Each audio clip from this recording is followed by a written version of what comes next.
one of the generic things that I bring up in my classes a lot that kind of makes Texas government a fun subject to study is political culture. It's so unusual in many ways in Texas because it's such a huge and vast state with many diverse geographies, populations, densities, different ethnic groups and so forth. I was just wondering, with Texas being one of the high growth states, often it's cited as having some of the fastest growing metropolitan areas in all of the United States. And in a newspaper article sometimes back I saw that Texas was the #1 state in drawing people in from other states, because that shows you that there's a robust growth taking place. Do we have enough government in Texas to manage this dramatic growth? Do we have the culture that can take on all of these dramatic and accelerated changes? For example, the pay of legislators is so low. They only meet biennially in the sessions. Is this enough to manage a state of this size?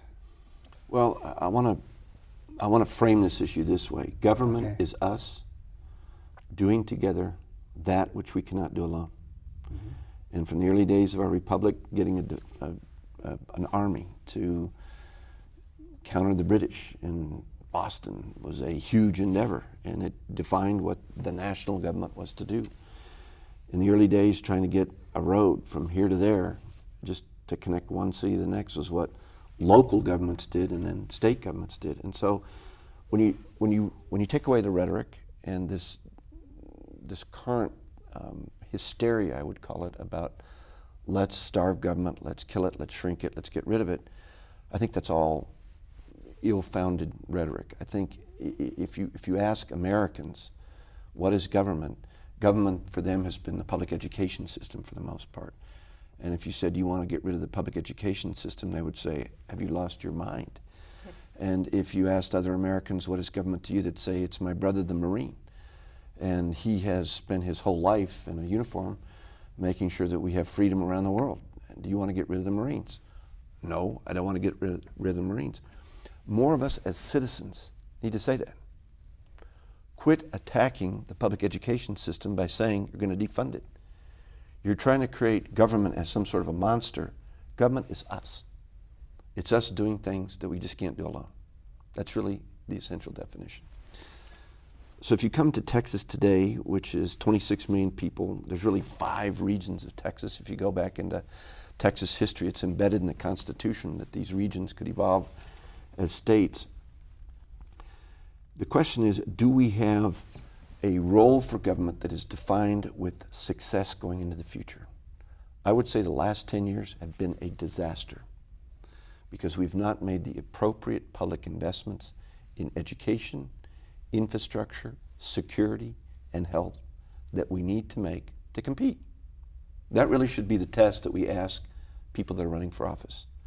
We, as a society, want to evolve to be the best that we can be. Are we doing that on your watch? When a guy like Rick Perry says, well, of course we're the best, we've got the most jobs. We have 18 military bases. We have the second biggest highway system. And if you're putting money into military bases and highways, you're going to attract construction jobs. That's where those jobs came from. If you look at a more telling metric, how many American Academy of Scientists do we have? There is and has been for the last several decades an academy, and to get into it you have to have published material in science. California has over 400, and Texas together has not even 50. All the universities in Texas. And so if we're going to define our ability to compete in the future with ideas, and these ideas of knowledge-based economies, are we going to compete when we've set the stage with fewer scientists, fewer mathematicians, fewer of the kinds of folks whose ideas will create the good jobs of the future, and we have underfunded that, and we've done it in a way that's been systematic? That's the real question. And that's the question that's not being asked in Texas politics today. Will we be competitive in 25 years with the profile you've created for us in education, infrastructure, security, and healthcare. My thesis is and will be, we've had one of the worst 10 years of any American state, and this brand of starving government, the brand of demonizing government, particularly education, will cause us significant competitive issues going into the future. Already is.